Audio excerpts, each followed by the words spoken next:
Hello everybody and welcome to this week's indie review.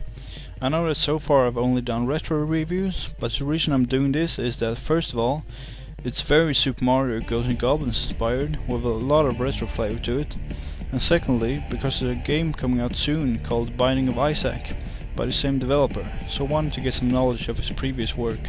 So, to the game. Super Meat Boy. It was released last year and is a predecessor to the popular Flash game Meat Boy, which was released in 2008 and available on Newgrounds. Super Meat Boy is available on Xbox Live for 1200 points and on Steam for 14 euros. It's created by the Team Meat, which consists of Edmund McMillan, who stood for the level design and artwork, and the coder Tommy Refenes. The story is very simple. You play as Meat Boy and you have to get your girlfriend Banish Girl back from evil Dr. Fetus. Every level is a simple get from point A, which is where you start, to point B, which is Banish Girl. In your way there is giant buzzsaws, spikes, lava and everything imaginable to stop you from getting to her. So leap over, under and through all the dangers to get to your beloved, just to see her get taken once again by Dr. Fetus. All this while listening to great music and looking at beautiful pixelated graphics. There's over 300 levels and they just keep getting harder and harder, reminding you that once upon a time, video games weren't easy. At your arsenal was nothing but a perfectly responsive D-pad plus run and jump, just like the NES era. Collecting bandages will unlock new characters. They are placed in tricky spots, making the level a bit harder if you want to grab them. There's also something called warp zones that you find throughout the game. Entering one of these will put you in a new really cool level designed as different old school games. In these you can unlock more characters as well as collect bandages. The characters are from different games, most of whom are indie games, and they all play differently.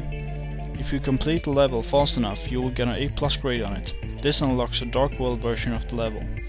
The Dark World usually has the same sort of design, but the difficulty and craziness is turned up to 11. There's a lot of people saying that this game is too hard, but I seriously doubt that those people have played any other NES games than Super Mario.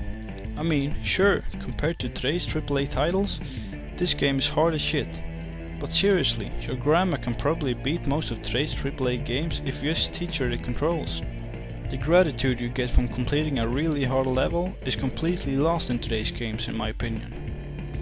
I'm not saying I don't like modern games, it's just that there's something special about games like this, where the gameplay itself is so goddamn good and fun that getting to a new level is the only reward you'll need. But if you're a completionist or a real achievement junkie, you might just not like this game though, because getting 100% completion is insanely hard. In my opinion, it isn't really necessary at all to complete this game. I like that there's a sort of how hard can you go feeling to it. Challenge yourself basically. If you can't complete the level you're on, try another level. And also, don't play this for hours at a time. Just play it a little whenever you feel like it. Cause dying over and over again for hours will just get you frustrated. And why play when you're not having fun, right? And for me the level is usually a lot easier when coming back from a break and really wanting to play. There are several things that make this game a lot easier and in my opinion better than the games it takes inspiration from. Perfect controls. Unlike games like Ghosts and Goblins, you really feel like you're in control of your character. If you die, it's your fault and not the person who designed the game. Unlimited continues. If you have completed a level, you never have to do it again just because you died on a later level. Remember how annoying it was to do all those easy fucking levels in Super Mario over and over again just because you couldn't complete the later ones. The ability to skip levels. In the first 5 chapters you only have to complete 17 out of 20 levels in order to unlock the boss. So instead of throwing your control at your screen, just skip the level. And speaking about bosses, the boss battles in this game is honestly the best I've ever seen. They are all completely unique and very inventive.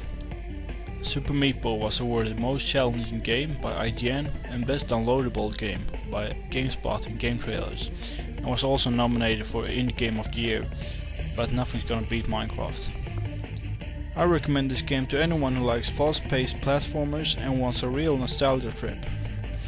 Next week I'll take a look at The Binding of Isaac, which comes out on Thursday, so if you want to see that, be sure to subscribe.